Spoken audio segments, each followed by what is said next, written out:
자, 이제 중개 실무로 왔어요. 중개 실무가 최근에 출제 비중을 본다면 중개 실무 파트에서 5문제 정도가 출제가 되고 있어요. 5문제 정도가. 실무 파트가 사실 양이 되게 많죠. 양이 많은데 5문제 정도가 있는데 최근에 뭐 거의 고정되고 있는 파트, 거의 고정되고 있는 부분은 부동산 실명법, 민법이랑 겹치죠. 그 다음 주택임대차보호법, 이것도 민법과 겹치죠. 상가건물 임대차보호법도 민법이랑 겹치죠. 한 문제씩 출제가 되고 있고, 그 다음에 경매 파트 3문제 정도 출제가 되고 있어요. 그 다음에 경매 매수신청 대리, 여기도 한 문제가 이게 출제가 있고, 보통 이 5문제를 거의 고정이 되고 있어요. 추가로 나올 수 있는 부분은 이제 장사법이라고 이제 우리 묘지 관련된 거랑 분묘기지권 함께 출제될 때가 많고, 그 다음에 이제 타 과목의 문제가 출제가 되기도 하죠. 타 과목 문제라면 예를 들면 민법에서 뭐 법정지상권, 뭐 이중매매도 나왔고, 또 공유도 나온 적도 있고, 뭐 난리가 아닙니다. 민법. 그다음에 이제 공법 쪽에서는 계속 농지법만 출제되어 왔습니다. 농지법만 출제가 되어 왔다. 근데 이 부분은 매년 고정은 아닙니다. 고정은 아니고 최근에는 조금 피하고 있는 추세인 것 같아요. 뭐 굳이 다른 과목이 문제를 여기다 낼 필요는 없지 않습니까? 아무리 실무라고 해도. 그러나 많이 나왔기 때문에 대비는 하시는데, 어차피 2차 과목을 공부하신다면 농지법은 안 하시는 분은 안 계시잖아요. 다 하시니까. 자, 이거는 이제 공법에서 커버하시고, 민법 문제가 많이 나온다. 이제 동차생이면 충분히 하실 수 있죠. 2차생이면 조금 버거울 수 있다. 그러나 그걸 위해서 민법을 다 전체를 공부할 수는 없는 거잖아. 그러니까 그냥 냅두세요. 2차만 하시면 냅두시고, 혹시나 민법 문제 뜨면 최대한 1년 전의 기억을 떠올려서 문제 풀어야죠. 풀어야 되죠. 그럼 이렇게 해서 이 부분은 타 과목은 셀프로 하고, 나머지 파트를 지금부터 공부한다. 나머지 파트를 이제 여기서 공부하셔야 된다. 이 정도 공부하셔도 충분히 고득점은 가능합니다. 자, 이제 장사법 시작하는데 최근에는 자주 나오진 않습니다. 자주 나오는데 이 장사법은 언제 시행되었느냐? 시행일을 외워야 되는 건 아니에요. 2001년 1월 13일에 시행되었는데 이 시행일을 잠시만 기억해 두시면 이따가 관련 연관된 게 나와요. 자, 여기는 이제 묘지도 있고 자연장지라는 게 있을 건데, 요즘 추세는 화장에서 자연장지 쪽으로 많이 가고 있는 추세죠. 그리고 뭐 20년 전만 해도 매장 문화가 대부분이었으나 요즘엔 자연장지 쪽으로 많이 이제 가고 있죠. 화장 문화가 많이 보편화되고 있고, 그래서 법도 그래요. 법도 묘지 쪽은 좀 규제를 강화돼 있어요. 규제화돼 있어서 신고보다는 허가 쪽이 많고, 자연장지 쪽은 규제를 완화해서 허가보단 신고 쪽으로 주로 만들어져 있다. 이 감을 먼저 잡으셔야 돼. 묘지는 뭐가 많고 허가 쪽이 많고 자연장지 쪽은 신고 쪽이 많더라. 그래서 개인묘지, 사설묘지 종류를 먼저 보면은, 사설묘지 종류는 개인묘지, 또 가족묘지, 종중묘지, 문중묘지, 법인묘지가 있어요. 개인묘지는 분묘 일기일 것 같죠? 일기도 개인묘지예요. 분묘 일기인데 그 분묘에 매장된 자와 배우자 관계에 있던 자의 분묘를 같은 구역안에 설치하는 묘지까지니까 적어도 이 정도는 메모하셔야 돼. 개인 묘지는 어디까지다? 부부까지예요. 부부까지를 개인 묘지라고 해요. 이거 알아놔야 돼요. 개인 묘지의 정의를 시험에 낼 수도 있어요. 예를 들면 매장된 자와 배우자 관계에 있던 자의 분묘를 동일한 구역안에 설치하는 묘지는 개인 묘지이다. 그러면 O라고 풀어야 되죠. 부부는 가족이 아니다. 자, 외웁니다. 시작. 부부는 가족이 아니야. 여태 우리 가족인 줄 알았잖아요. 부부는 가족이 아니고 개인이었던 거예요. 개인. 부부끼리 이렇게 뽀뽀하려고 그러면 가족끼리 그런 거 아니라고 막 이렇게 거부하잖아요. 그게 아니야. 가족이 아니라니까. 개인이니까 해도 되는 것이었어. 오늘부터는 거부하면 안 돼요. 거부하면 돼. 자, 부부는 가족이 아닙니다. 부부는 개인입니다. 개인. 제 개인 묘지는 설치 후 30일 이내에 시장 등에 신고하라. 시험이 그냥 시장 등이나 나와. 뭐 특별자치시장, 특별자치도지사, 뭐 시장구소구청장인데 그냥 시장 등이라고 나와요. 자, 묘지를 설치했으면 30일안에 신고하는 게 개인묘지다. 개인묘지. 묘지는 허가 쪽이 많다고 그랬죠. 그래서 가족묘지, 종중묘지, 문중묘지, 법인묘지를 설치, 관리하고 싶다면 시장 등에 뭘 받아야 돼? 허가 받아야 됩니다. 아, 그러니까 신고는 하나, 나머지 다 허가네. 그래서 묘지는요, 개인묘지 빼곤 다 허가. 30신고, 허가 이렇게 만들어져 있구나. 자, 자연장지도 마찬가지입니다. 개인 자연장지, 가족 자연장지, 종중 자연장지, 문중 자연장지, 법인 등 자연장지가 있는데 자연장지 쪽은 신고 쪽이 많다고 그랬죠. 그래서 개인 자연장지, 30일 안에 신고, 좋아. 30일 안에 신고. 그 다음에 가족 자연장지, 종중, 문중 자연장지를 이거 좀 익혀두세요. 조성하려는 자는 관할 시장 등에게 신고해야 한다.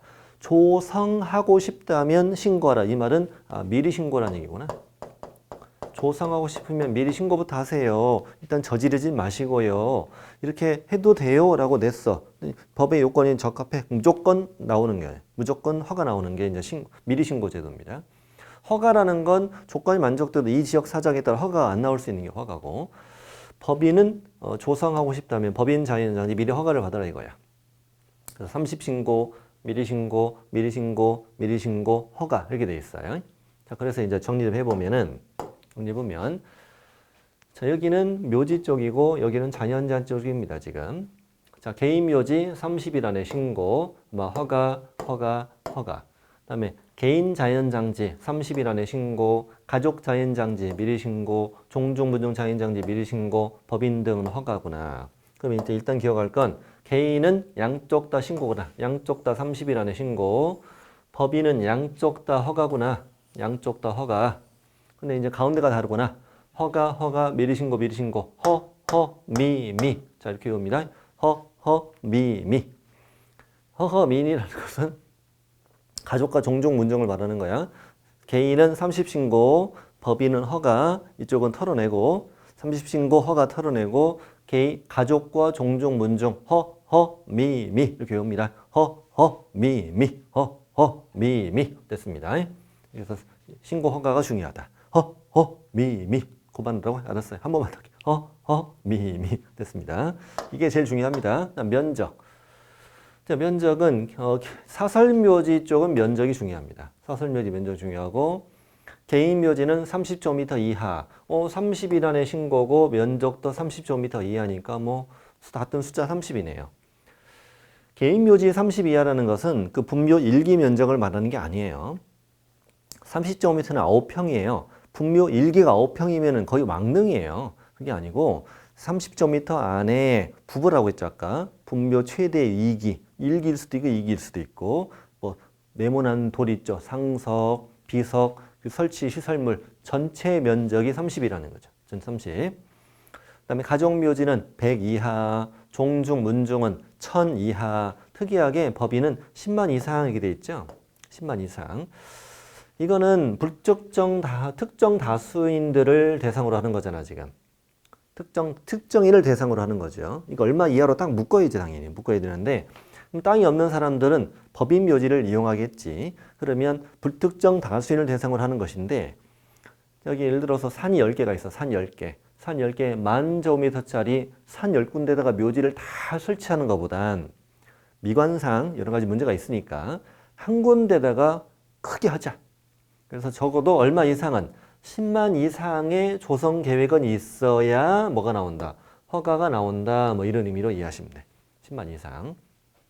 근데 이 가족묘지와 종중, 문중, 법인묘지의 경우는 그 안에 분묘가 여러 개가 있는 거잖아, 지금. 이기 때문에 들중날중하지 말고 일기당 면적 크기도 정해지는 거야. 일기 면적입니다. 여기는 이제 일기라고 쓰세요. 이게 맞았는데. 자, 일기당 면적은 단분일 땐 10 이하, 합장일 땐 15 이하로 하라 이거야. 일기 면적을 말하는 겁니다. 개인 묘지는 일기 면적이 없죠.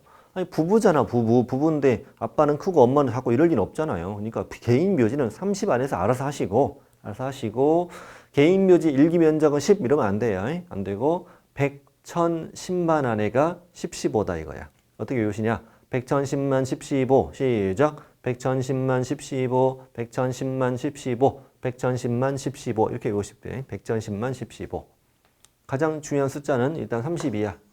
32야. 그리고 10과 15 이걸 시험에서 주로 냅니다. 예를 들면 가족묘지 안에 분묘 1기 시설물의 면적은 단분의 경우 10제곱미터를 초과할 수 없다. 오 이런 식으로. 종중 문중 묘지 내에 분묘 1기 면적은 합장의 경우 15제곱미터 초과할 수 없다. 오 이런 식으로 내준다고. 32야. 100, 1000, 10만, 10, 15 100, 1000, 10만, 10, 15 이렇게 오신다. 자연장지 쪽은 면적이 그렇게 중요하진 않아요. 아직 시험에 한 번도 안 나왔는데 그나마 제일 중요하다고 생각하는 건 개인 가족 자연장지 쪽이에요. 일단 법이 뭐라고 되어 있냐면 법률에 의하면 개인 가족 자연장지 면적은 100제곱미터 미만이어라 이렇게 되어 있어요.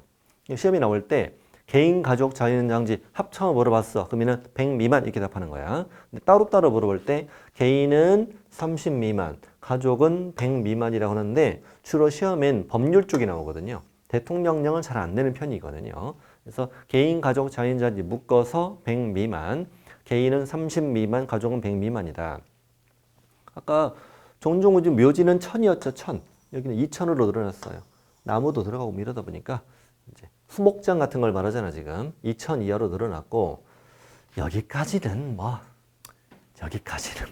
저는 좀 그래요. 예, 여기까지는 무리다. 종교단체 4만 이하. 천주교, 교회, 절 이런 데서 자연장지 조성하잖아요. 그래서 종교단체 4만 이하. 나머지 공공법인, 재단법인은 5만 이상. 여기 그러면 10만 이상보다 5만 이상이 규제가 더 완화된 거죠. 완화된 거잖아요. 여기는 적어도 10만 이상은 되어야 돼. 그러니까 엄청나게 많은 넓이를 면적을 해야 되는 거잖아요. 여기는 5만 이상이면 돼. 그러면 좀 완화된 거잖아요. 이게. 그렇구나. 여기까지 무리가 있고. 일단 사설묘지 쪽은 중요하고 다. 그 다음에 자연장지 쪽은 100 미만, 30 미만, 100 미만. 그 다음에 여기 2000, 여긴 1000, 여기 2000. 이 정도면 될 것 같다. 자, 분묘 설치 기간. 이 묘지 쪽을 말합니다. 묘지 쪽의 분묘 설치 기간이요. 공설묘지는 지방자치단체에서 관리하는 묘지예요. 공설묘지 또 여기 사설묘지 설치된 분묘 설치 기간은 30년으로 하자. 보통 우리 한 세대 30년 정도 잡잖아요. 30년. 자, 기간이 지났어요. 지난 연고자가 연장을 신청하는 경우는 1회 하나여 그 기간을 30년으로 하여 연장하여야 한다. 그래서 연장하여야 한다 이 말을 오해하지 마세요. 연장을 허가하는 말이 아니라 기간이 지나서 연장을 하고 싶으면 한 번만 되는 거고요. 꼭 30년으로 해야 돼 이 말이에요 이게. 이 국어가 좀 어렵죠. 연장을 원하면 하면 되는데 하기 싫으면 하지 말고 연장을 원하면 신청하시면 되는데 두 번은 안 되고 꼭 한 번만 됩니다. 연장은 꼭 15년, 20년은 안 되고요. 꼭 30년만 된다 이런 말이에요. 한 번만 되고요. 꼭 30년으로 해서만 해야 됩니다. 이 말이라고요. 그런 의미의 문장이에요. 물론 조례로 연장 기간을 달리 정할 수는 있어요. 5년 이상 30년 미만으로 연장 기간을 달리 정할 수는 있습니다만. 네. 자, 그리고 이제 3번이 시험에 많이 나왔어요. 설치 기간이 끝났구나. 끝나고 얼마 이내? 1년 안에 철거하고 화장 또는 봉환하셔라. 1년을 숫자면 시험에 잘 냈었어요, 이거를. 최근에 또 이게 잘 떴는데요. 자, 남의 땅에 설치된 무연고 분묘의 처리다. 남의 땅에 설치된 승낙 없이 설치된 분묘의 처리. 승낙 없이 설치된 분묘의 처리 방법이다. 토지 소유자나 묘지 설치자나 그 분묘의 정당한 연고자들이요. 이 사람들은 승낙 없이 설치된 분묘에 대해서 시장 등에 허가 받아서 개장할 수 있다. 일단 신고 주의하시고 신고 아닙니다. 허가를 받아야 됩니다.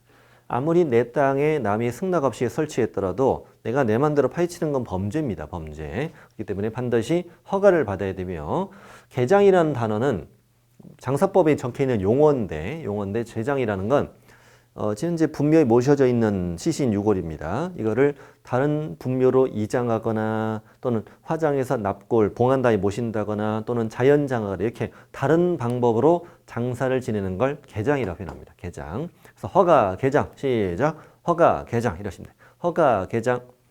이때 개장을 하고 싶다면은 기간 정해서 알려줘 얼마? 3개월 이상 기간을 정해서 그 뜻을 분묘 설치자의 연고자에게 알리는데 연락처를 아예 알리지. 연락처를 모르면 공고하라 이 말이네. 석 달, 3개월 계약하시면 되고 3개월 이내 기간을 정해서 알리거나 공고하라. 그리고 이제 그 공고 기간 내에 나타나지 않으면 이제 다 개장하는 거죠. 개장하는 거고. 근데 이제 여기 중요한 말이 3번인데 일단 1번, 2번은 허가랑 3개월만 계약하시면 되는 거고요. 장사법에 뭐라고 되어 있냐면 무연고 분묘의 연고자는 토지 소유자나 묘지 설치자나 연고자에게 토지 사용권이나 분묘의 보존을 위한 권리를 주장할 수 없다고 되어 있어요. 여러분 분묘 기지권 시효 취득하는 거죠. 분묘 기지권의 시효 취득은 20년간 평균 공약이 점유하는 거잖아요. 그러면 시효 취득하면 지료 내 안 내? 안 내. 존속기간은 없어. 분묘가 있는 한 보응재산을 계속하는 한 계속되고 있죠. 이게 50년대 사고방식이라니까요. 옛날에는 매장문하고 조상님을 되게 중시했잖아요. 그러다 보니까 시효 취득했다. 이것도 인정해버리는 거고 지료도 안 되고 뭐 존속기간도 없고 이랬단 말이에요. 이랬는데 현대 시대 와서 보니까 이 말이 안 되지. 남의 땅에 뭘 설치했는데 시효 취득했어. 시효 취득하려면은 나중에 땅 팔려면 그분에게 내가 거꾸로 사정해야 돼. 이장 좀 부탁드려요. 합의금 드리고 뭐 이런 문제가 있잖아요. 그래서 안 되겠다. 야, 분묘기리건 시효 취득을 없애자. 그래서 법 시행 후 설치된 분묘부터 적용돼요. 이거는 법 시행 후.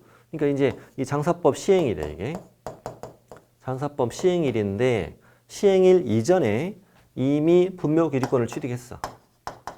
시행일 이전에 분묘기지권을 이미 시효 취득했어요. 그러면 시행일 이후에도 이 분묘기지권은 계속 유지가 돼 일단. 유지가 계속 돼요. 그리고 시행일 전에 승낙 없이 설치된 분묘. 승낙 없이 설치된 분묘도 지금 시효가 진행 중이야. 시효 취득 돼야 한대요? 돼요.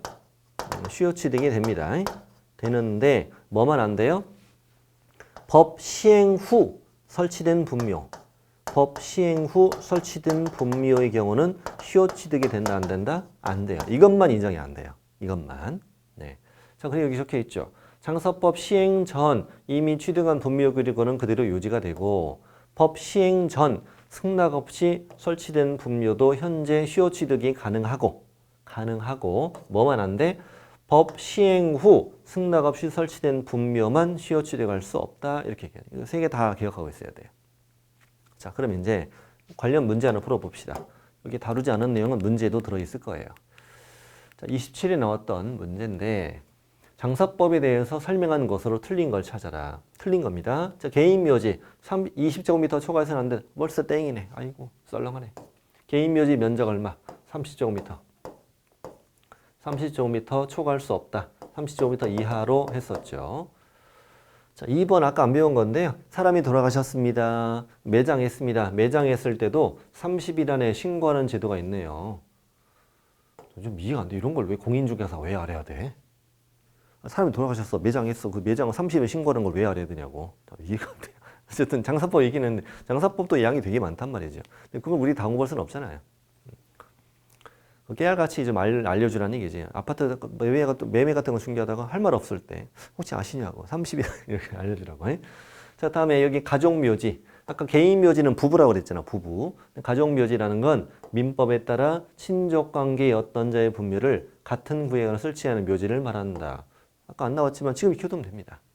그 다음에 4번도 마찬가지입니다. 시장 등은 묘지의 설치 관리를 목적으로 민법에 따라 설립된 재단법인에 한정해서만 법인묘지 설치 관리를 허가해 준다. 이것도 익혀두시고 민법상 재단법인이라는 건 비영리 목적으로 재산을 출연해서 만든 법인을 말하는 거죠. 처음에 법인 설립 목적이 비영리 목적이라는 거지 법인묘지 나중에 임대를 뭐 무상으로 한다는 말은 아니고 그 말 아니고 법인 설립 절차 자체가 비영리 목적이었다는 거예요. 민법상 재단법인.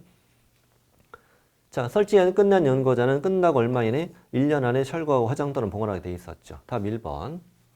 가장 최근에 나온 건 30회입니다. 30회인데 분묘기지권하고 이제 섞어서 문제가 나와요. 틀린 걸 찾아봅시다. 자, 분묘가 1995년에 설치되었습니다. 장사법이 2001년도 시행되었습니다. 그럼 분묘기지권을 시효 취득할 수 없습니까? 자, 법 시행 전 설치된 거죠. 그러면 시효 취득할 수 있다. 또 답이네? 장사법이 1번이 답이 많이 나와서 지금까지요. 그게 규칙은 아니에요, 절대. 자, 답이고. 그다음 2번 암장, 평장, 암장 이런 식으로 분묘를 인식할 수 없는 형태라면은 분묘 기득권이 인정이 안 되죠. 그리고 3번은 아직 사망하지 않은 사람을 위한 장례의 묘소, 흔히 사람들이 가묘라고 하잖아, 가묘. 이럴 경우는 분묘 기득권이 인정이 안 된다. 안에 시신이 안장돼 있어야 되죠. 또 시효 취득된 경우 치료 지급할 필요가 없지요. 그리고 분묘 기득권에 효력이 미치는 범위 내일지라도 기존의 분묘 외에 새로운 분묘를 설치할 권능도 포함이 안 되며 합장도 안 된다는 판례잖아. 합장도 안 된다 이거죠. 정답은 1번. 그래서 장사법 공부해 봤고요. 그다음 부동산 실명법. 실명법은 결론. 중간생략 등기형 또 계약명의신탁 둘 중에 하나로 거의 출제됩니다. 거의 출제됩니다. 이 정도 기본 기록은 갖췄다라고 생각하고 해봅시다. 일단 중간생략 등기형이 뭐냐? 중간생략 등기형. 3자간 등기명의신탁 이렇게 얘기하는데 자, 명의신탁자가 실소유자죠. 명의신탁자, 실소유자. 그다음 명의수착자는 이제 등기부상 명의자죠, 지금. 이 둘 간에 뭘 맺고 명의신탁 약정을 맺었죠. 갑이 을한테 뭐래요? 내가 좀 뒤가 좀 구린 사람인 거 알지 너? 부탁한다. 당분간 좀 갖고 있어 봐봐. 내가 이미 병을 만나서 이미 매매계약서 다 썼어. 계약서 다 쓰고 대금도 다 줬어. 대금도 줬는데 내가 병한테 부탁하니까 내 앞으로 좀 등기 좀 해준다고 하니까 부탁해. 좀 당분간 좀 가지고 있어봐봐. 그래서 둘 간의 약정을 맺고 갑이 누구랑 병과 매매계약을 하고 병에게 부탁하여 등기를 누가 앞으로? 병 앞으로 하게 되었다. 이걸 우리 이제 중간생략 등기형. 그렇지. 원래는 내 앞으로 등기하고 또 이렇게 등기해야 되는데 나를 생략하고 이게 넘어갔기 때문에 중간생략 등기형 이런 표현을 쓰지. 이런 표현을 씁니다. 실명법 제4조에 의하면 실명법 4조에 의하면 자, 둘 간의 명신탁 약정은 뭐다? 무효다. 이렇게 되어 있습니다. 명신탁 약정은 그냥 다 무효입니다. 이것도 무효고 이것도 다 무효입니다. 약정 무효다. 그다음 이에 따라 이루어진 등기, 물건 변동, 등기 다 뭐다? 무효다, 무효입니다. 실명법에 그렇게 돼 있어요. 명신탁 무효, 등기 무효로 돼 있어. 그리고 생각해 보세요. 이 병은 이 둘 간의 약정이 있다는 사실을 알아요, 몰라요? 몰라요? 어떻게 몰라요? 아니 매매계약은 갑과 병이 있고 등기는 이렇게 넘어갔잖아요. 부탁했잖아요, 이렇게 부탁. 당연히 알죠. 왜 몰라요? 알고 있어요. 둘 간의 약정을 잘 알고 있는 사람입니다. 알고 있는 사람이고, 자, 약정 무효, 등기 무효야. 등기 무효라는 건 소유권은 여전히 누구한테 있다. 그렇지. 매도인에게 여전히 소유권이 남아있다. 이렇게 돼 있는 거죠. 여전히 얘한테 있다. 갑한테 있다면 안 돼요. 약정 무효니까요. 자, 그런데 이 약정, 명의신탁 약정 무효와 등기 무효는 제3자에게 대행할 수 없다라고 돼 있어요. 법이 이렇게 돼 있어. 실명법 4조에. 그래서 제3자는 선의든 악의든 따지지 않고 다 유효하다. 소유권 취득한다. 제3자에게 대응할 수 없다기 때문에 제3자는 악일 경우라도 유효하게 취득한다. 안다는 사실만 가지고 무효가 되진 않잖아. 그러나 이때 이 정이 을의 처분 행위에 적극 가담했다. 적극 가담을 했으면 그때는 뭐예요? 그때는 무효가 됩니다. 자, 그리고 여기서 이제 문제가 되는 건 이 을의 처분 행위가 갑에 대한 관계에서 횡령죄냐라는 아주 중요한 판례가 있죠. 결론은 이다 아니다? 아니다. 이었다가 아닌 걸로 바뀐 거예요. 근데 왜 그랬냐? 자, 현재 명의신탁 약정 무효입니다. 무효라는 것은 내 건데 당분간 네 앞으로 등기 좀 하자 이런 건 효력이 없다는 거죠. 효력이 없는 거고 결국 을은 갑의 재산을 보관하는 사람이 아니야. 그러니 이 수탁자가 이 부동산을 처분했어도 이 둘 간, 갑과 을 간의 관계에서는 횡령죄가 아닌 거죠. 네 거 아니잖아. 네 거 아닌데 이게 무슨 횡령죄다 이거죠. 횡령죄에 해당하지 않는다. 중요한 판례가 있죠. 자, 그런데 이제 현재 제3자에게 팔기 전이야. 팔기 전이고 현재 을 앞으로 등기가 돼 있어 지금. 무효긴 하지만 등기돼 있어요. 갑이 을한테 그래요. 갑이는 야 때가 됐으니까 넘겨. 아이고 그동안 고생했어. 갖고 있는 넘겨. 근데 을이 뭐래요? 정들었대. 나 못 주겠다 형님. 나 10년 갖고 있었는데 나 형님 이제 정들어가지고 우리 식구도 다 내 건 줄 안다고. 이걸 줄 알고 어젯밤에 아들이 오더니 아빠 나 이거 놔줄 거지 그랬다고. 나 그렇다고 했다고. 형님 못 주겠다고. 이렇게 하는 거야. 갑이 을한테 야 왜 그래? 빨리 등기요. 아, 싫다고요. 이렇게. 그럼 어떻게 하면 저 등기를 내 앞으로 회복할 수 있을까? 갑은 을에게 직접 이 등기 말소 청구되나? 이건 안 되죠. 이자간 등기 명의신탁일 때는 되죠. 이자간 등기 명의신탁일 때는 이 약정 뭐고? 약정 무효. 무효, 등기 무효죠. 무효니까 갑은 을을 상대로 등기 말소 청구 또는 진정 명의 회복을 위한 소유권 이전을 청구할 수 있다고 하잖아요. 하지만 이건 갑에서 을로 넘어간 것이고 이건 병에서 을로 나오기 때문에 직접 말소 청구는 돼야 안 돼? 안 되죠. 안 되는데 여기서 문제가 되는 게 뭐죠? 이 갑과 병 사이 이루어진 그 매매 계약은 여전히 뭐니까? 아, 유효하구나. 이 채권 계약 자체가 무효인 건 아니잖아요. 그러면 여전히 갑은 저 병을 상대로 한 소유권 이전 등기 청구권을 가지고 있네. 가지고 있네. 그러니 갑은 저 청구권 대위 행사에서 병을 대위하여 이 등기를 말소하고 다시 병 앞으로 넘긴 다음 병을 상대로 소유권 이전 등기 청구해서 등기 회복은 가능하다라는 거지.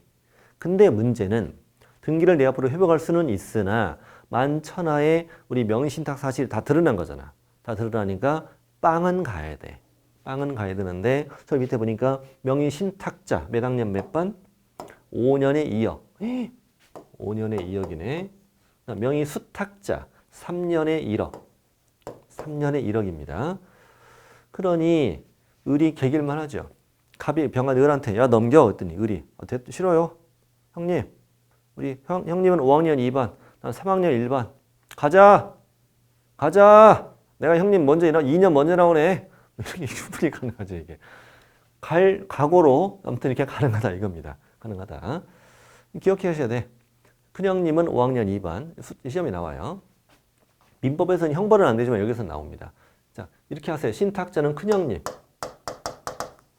큰형님은 몇 학년 몇 반? 5학년 2반이야.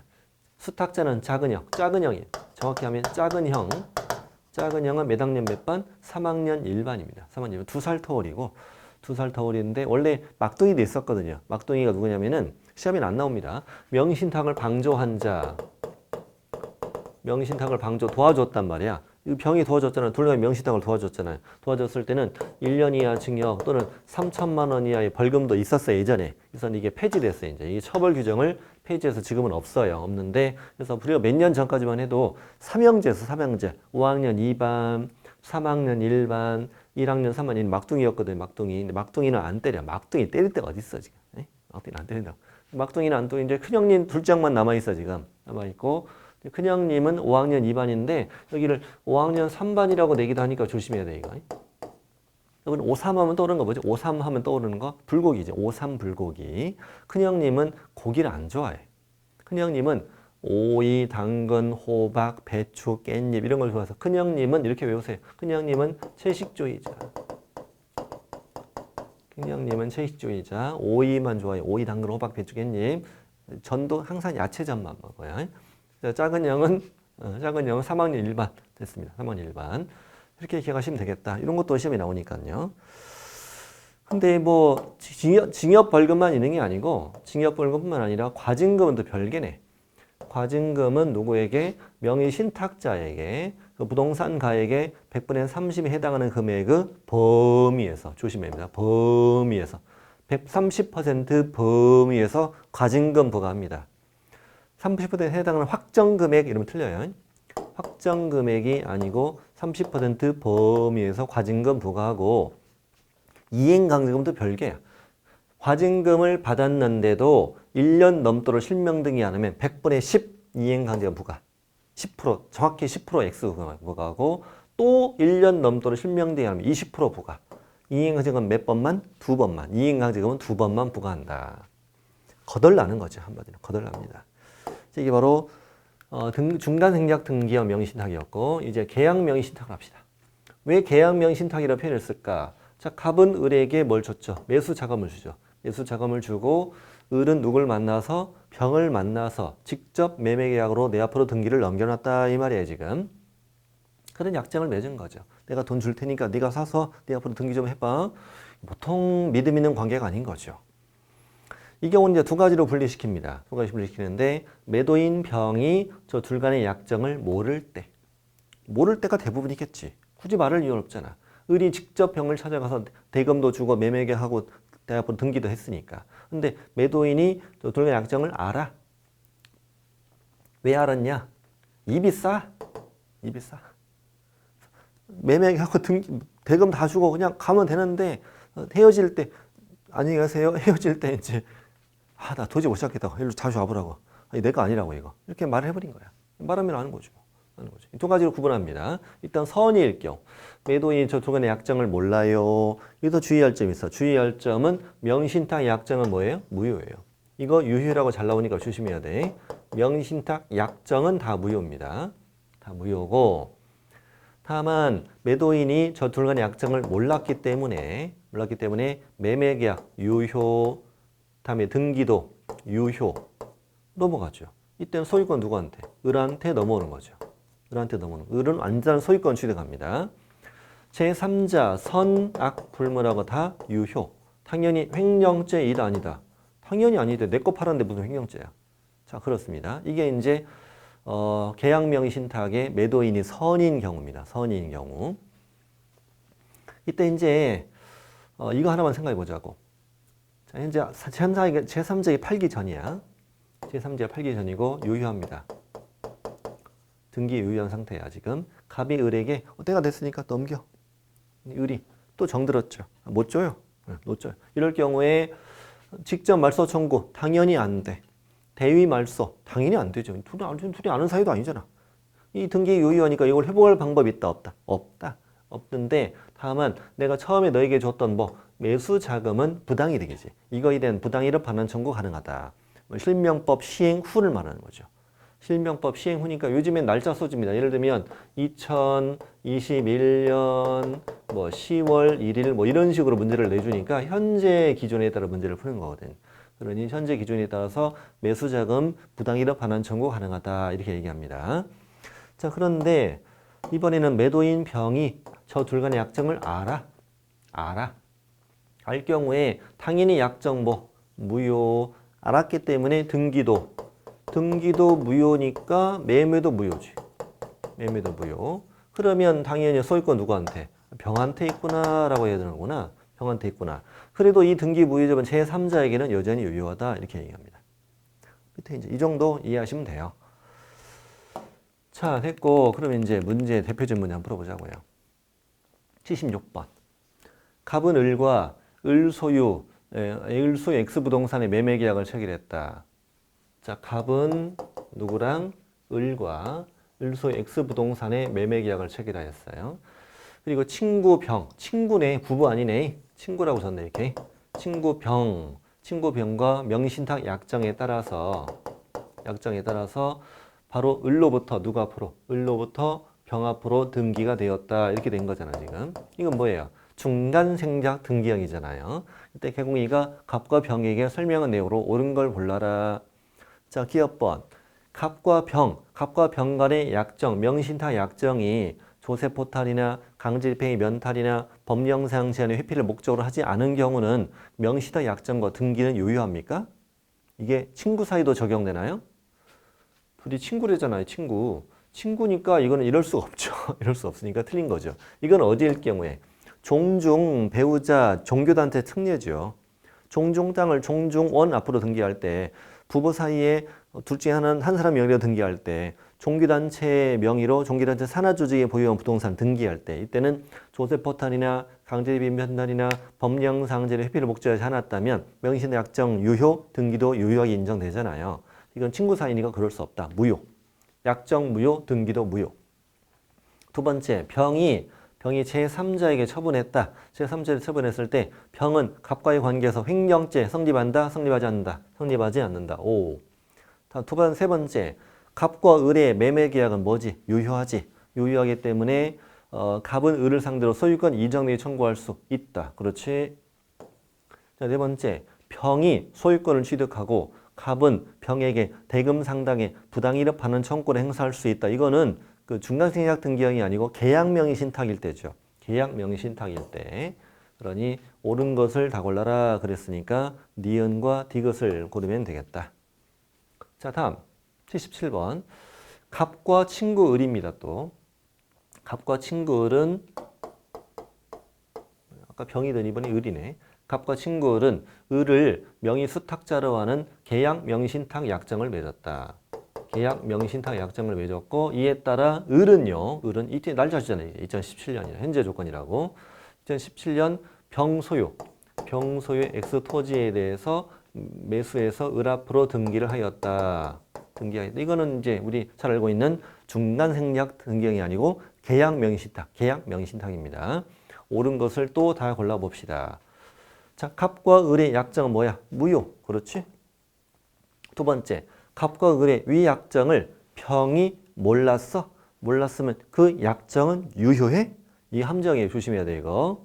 약정은 항상 뭐예요? 약정은 항상 무효. 약정은 항상 무효다. X. 그 다음에 세 번째, 갑과 을의 위 약정을 병이 몰랐어. 병이 몰랐으면 갑이 X토지 소유권 취득하나? 갑이? 아니지. 몰랐으면 을이 취득하지. 을이 취득합니다. 갑이 취득하는 게 아니고. 그 다음에 갑과 을의 위 약정을 병이 알았어. 알았으면은 이제 여전히 병 앞으로 등기되어 있는 거 이게 등기는 무효이긴 합니다만 그래도 을로부터 토지를 매수 등기한 제3자 정은 그래도 유효하게 취득한다. X. 정답은 1번이 되겠군. 이렇게 해서 명의신탁도 해봤고 자 이제 주택임대차보호법으로 가는데 주택임대차보호법의 경우는 민법에서도 나오고 여기서도 나오잖아요. 근데 민법하고는 약간 다른 건 민법은 좀 그 판례 같은 거 위주로 많이 나오는 편이고 물론 실무적인 것도 나옵니다만 여기는 말 그대로 중개실무잖아. 중개실무이기 때문에 실무적인 내용을 위주로 출제되는데 그 실무가 뭐냐 바로 법조문들입니다. 법조문들을 주로 많이 내서 민법하고는 약간 경향이 달라요. 일단 주임법의 적용 대상 주택임대차보호법은 1981년에 만들어졌고 국민의 주거생활 안정의 보장을 위해서 만들어진 거잖아요. 그러니까 이 법이 만들어지기 전에는 뭐 등기하지 않는 한 대항력 있나 없나 없지 뭐. 등기 안 했다면 전입신고에도 대항력 없잖아요. 집 팔렸어. 대항할 수 없잖아요. 방백은 빼야 되잖아. 보증금도 못 받고 막 이럴 수도 있는 거고. 그렇기 때문에 법을 만들게 된 거죠. 만드는 거고 주민법에 따라서 주민등록하면 다음날 대항력을 취득하고 주민등록하고 확정일자 지금 우선 변제권 취득해서 경매시 우선 변제권도 있고 뭐 이러는 거 아닙니까? 이러기 위해서는 이제 이 법이 적용되려면 등기 없이 대항력을 취득하고 우선 변제권 취득하는 거니까 꼭 주거용으로 사용해야 돼. 주거용 건물에 전부 또는 일부 임대차 적용한다. 반드시 주거용으로 사용해야 된다고. 주거용으로 사용하지 않았으면 이 법을 보여줄 수 없는 거지. 근데 이제 중요한 게 뭐냐. 임차주택 일부가 주거 외의 목적으로 사용되는 경우에도 여전히 법을 적용받을 수 있다. 이걸 시험에 되게 잘 내. 왠지 모르게 적용이 안 될 것 같잖아요. 임차주택 일부를 주거 외의 목적으로 사용하는 경우 이 법에 적용받지 못한다. 이렇게 잘 나온다고. 판례개혁 법조문이게요. 법조문이에요. 법조문입니다. 그 다음에 원래 주임법은 자연인만 대항력을 취득할 수 있어서 자연인만. 왜냐하면 주민등록은 자연인들이 하는 거지 법인이 주민등록할 수는 없잖아요. 그랬다가 대항력을 대항력을 인정해줄 필요가 있는 법인이 나타나게 된 거예요. 그 법인이 이제 한국토지주택공사와 주택사업을 목적으로 설립된 지방공사가 주택도시기금으로 저소득층 무주택자를 위하여 주택을 임차하였죠. 그들이 선정한 입주자가 주민등록을 했다는 거야. 인도받고 주민등록을 했으면 다음 날 토지주택공사와 지방공사가 대항력을 취득하는 거예요. 토지주택공사, 지방공사가 대항력을 취득하고 가장 그나마 최근에 만드는 건 중소기업이죠. 중소기업 기본법에 따른 중소기업이 직원의 주거용으로 임차한 거지. 임차했고 그 직원이 인도받고 주민등록 마치면 역시 다음 날 중소기업이 대항력을 취득하는 거예요.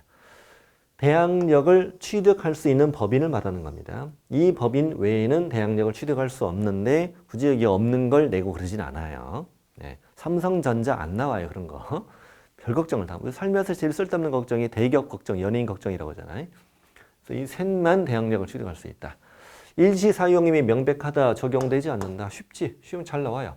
그 다음에 등기를 하지 않았는데 전세 계약을 했구나. 그래도 임대차 보호법을 그래도 적용해 주겠다고. 임대차 보호법 적용해 주겠다고.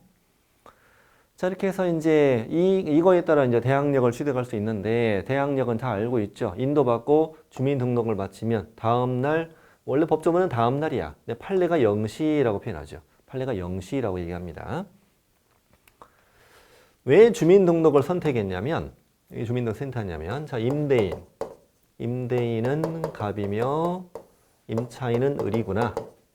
임차인은 을이다라고 했을 때, 이 집의 등기부 떼보면 소유자 누구예요? 등기부를 떼면 소유자는 갑이잖아요.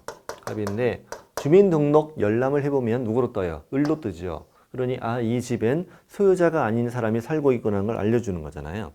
근데 아무나 가서 주민등록 열람할 수 있는 건 아니에요. 이 주인법이 아니라 이제 주민등록법에 적용되는 거죠. 주민등록법에 따르면 저 집에 근저당권 설정하고 싶어요. 또 경매돼서 입찰하고 싶어요. 이런 사람들은 주민등록 열람 신청하란 말이지. 해보면 소유자가 아닌 사람이 살고 있구나 라는 걸 알 수 있잖아. 그래서 이 주민등록은 임대차의 공시 방법이다 이렇게 얘기합니다. 임대차 공시 방법이다. 대항력이 주민등록이 잘못되면 대항력이 없는 거잖아요. 근데 판례는 임대차 공시 방법으로 유효하지 않다 이렇게 표현한다고. 왜 다음 날이냐 이거지. 그 이유는 저당권이 5월 1일 날 등기되었어. 5월 1일 날 등기되었는데 자, 임차인이 주민등록을 언제 했느냐? 5월 1일 날 했더라 이거지. 그럼 대항력 언제 생기니까? 5월 2일 날 생기기 때문에 누가 선순위다? 저당권이 선순위다 이렇게 답을 하셔야 돼. 저당권 선순위라고.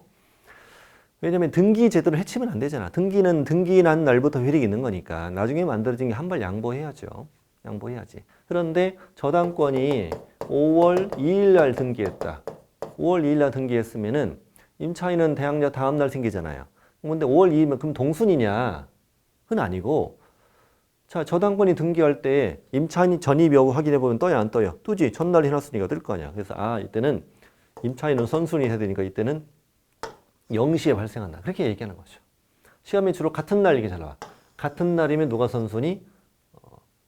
제가 화살표 잘못했어요. 이게 저당권 선순위입니다. 죄송합니다. 화살표 잘못했어요. 저당권 선순위. 같은 날이면 저당권이 선순위가 되는 겁니다. 여기 적혀 있죠. 5월 1일 주민등록했고 5월 1일 저당권 들어오면 저당권 선순위가 된다고 얘기해요. 저당권 선순위. 자, 이게 대항력이고 자, 그러면 우선 변제권은 인도받고 주민등록도 하고 확정일자 다 찍어야 돼요. 만약에 주민등록 하지 않고 확정일자 찍었다 그러면 아무것도 없어요. 대항력도 없고 우선 변제권도 없는 거예요. 다 갖춰야 됩니다. 근데 이제 예를 들어보면 임차인 갑은 5월 1일 대항력은 무조건 주민등록한 다음 날이잖아. 그럼 5월 1일 0시. 근데 대항력이 생길 때까지는 우선 변제권은 생기지 않아요. 그러니까 예를 들어 확정일자를 오후 3시에 찍었다. 오후 3시에 우선 변제권이 먼저 생기지 않는다고요. 먼저 생기는 게 아니라고 대항력이 생길 때까지 이게 기다리는 거죠. 5월 1일 오후 3시부터 반날 밤 12시까지 기다렸다가 둘이 만나서 이렇게 생기는 거야. 만나서. 그래서 같은 날이면 오늘 밤 0시에 대항력 우선 변제권이 모두 발생한다. 모두 발생. 자, 그러면 5월 1일, 4월 30일 이런 경우도 있냐고? 있어요. 가능합니다. 확정일자는 주민센터에서만 찍는 건 아닙니다. 근데 주민센터에서는 전입신고 들어가야만 확정일자 찍어주는데 확정일자를 뭐 법원 등기소, 뭐 동증인 뭐 이런 데가 가능하거든요. 가능하기 때문에 뭐 지방법원도 있고 막 그래요. 그래서 다른 데도 찍는 게 가능해요. 확정일자 먼저 찍었다. 다음날 주민등록했다. 대항력은 무조건 주민등록한 다음날 생기는 거야. 이때까지 확정일자가 하루 반 동안 외톨이죠. 이렇게 만나야지. 이렇게 만나서 생기는 거니까 결론은 똑같다는 거죠. 그래서 확정일자를 찍었는데 주민등록과 같은 날 찍었거나 그 이전에 찍었더라도 우선 변제권은 뭐 한 다음날, 주민등록한 다음날 발생한다 이렇게 답을 하셔야 돼. 주민등록한 다음날 발생한다 이렇게 답을 하셔야 됩니다. 우선 변제권 발생은. 자, 그러면 임차인병은 뭐냐? 임차인병은 5월 1일, 5월 3일. 그럼 대항력 먼저 생기지. 대항력 먼저 생기고 이게 얘를 만나는 겁니다. 얘를 만나서 5월 3일에 우선 변제권이 생기는 거야. 이렇게. 그래서 이렇게 대항력 발생 시기와 우선 변제권 발생 시기는 서로 다를 수도 있는 거구나. 서로 다를 수도 있는 거구나. 그렇지. 주민등록 했는데 확정일자를 안 찍으면 우선 변제권 안 생기는 거잖아요. 그럼 1년 있다 내가 확정일자 찍었다고 그때 생기는 거죠. 그때 생기는 거니까. 그러면 저당권이 5월 1일 날 들어왔다. 사람 참 복잡하게 하네 또. 5월 1일 날 들어왔다면은 우선 변제권 입장으로 볼 때 누가 선순위가 되느냐. 5월 1일 날 등기돼 있잖아, 지금. 그러면 저당권이 셋보다 다 앞서죠. 5월 2일 0시, 0시, 5월 3일이니까. 전부 다 A가 선순위가 되죠. 선순위인데, 그럼 5월 2일 날 저당권이 등기됐을 경우는 5월 2일 0시가 선순위입니다. 그래서 임차인 갑과 을은 저당권보다 선순위가 됩니다. 우선 변제권이 선순위가 되는데, 임차인 병이 복잡하죠. 임차인 병은 대항력은 누구보다 앞서? 저당권보다 앞서요. 그러나 우선 변제권은 저당권인 선순위가 되는 이런 꼴이 되죠, 이게. 이런 꼴이 되니까 이렇게 되는 거죠. 1순위로 누구예요? 1순위로 임차인의 대항력. 임차인 병이었죠, 지금. 그다음 2순위로 저당권의 우선 변제권. 그다음 3순위로 임차인의 우선 변제권, 병 이런 식으로 되는 거예요. 경매되면 모든 저당권 소멸하죠. 그다음 임차권 저당권 밑에서 우선 변제권 소멸하는 거죠. 이게 순서대로 배당 받는 거죠, 지금. 임차인 다 배당 못 받을 수도 있죠. 배당을 다 못 받았더라도 대항력은 소멸하지 않는다. 임차권은 경매로 소멸함이 원칙이지만 보증금이 모두 변제되지 않는 한 대항력 있는 임차권은 소멸하지 않는다. 이렇게 얘기하는 거죠. 아, 그렇구나. 대항력 우선 변제권 받고요. 그다음에 주민등록은 다가구는 단독주택이니까 집원만 제대로 돼 있으면 되고 동호수는 없어도 대항력은 있는 거죠. 그러나 다세대는 공동주택이기 때문에 집원과 동호수 모두 다 주민등록 되어야 대항력이 있는 거죠. 3번은 뭐냐? 판례입니다. 임차인이 전입신고를 올바르게 했죠. 올바르게 했으면 된 거잖아. 공무원이 착오로 틀리게 기재되었어도 이때 대항력은 있는 거죠. 임차인이 잘못은 없잖아요. 그런데 주민등록 신고의 효력 발생 시기는 수리시에 수리시, 도달시가 아니고 공법적 효력을 갖는 것이기 때문에 도달했을 때 효력이 있는 것이 수리까지의 효력이 있는 것이다. 그래서 처음엔 정확하게 전입신고서를 제출했는데 도달만 됐고 수리가 안 된 거죠. 안 된 거고 공무원이 착오로 수정을 요구했구나. 수리를 안 해주고 그래서 결과적으로 어떻게 했어요? 잘못된 지분을 수정하고 동호수는 또 왜 삭제했대? 삭제했고 전입신고서를 다시 제출해서 주민등록되었다면 잘못된 것이 도달되어 수리됐잖아. 그럼 대항력이 없다. 이렇게 해서 비교하시면 되고 그다음에 이제 우선 변제권 관련해서 여기부터 다음 시간 이어가는 게 낫겠네요. 어차피 뒤로 이어집니다. 이어지니까 확정이자 부여, 임대차 정보 제공, 강제금의 신청 이쪽부터 다음 시간에 이어갑시다.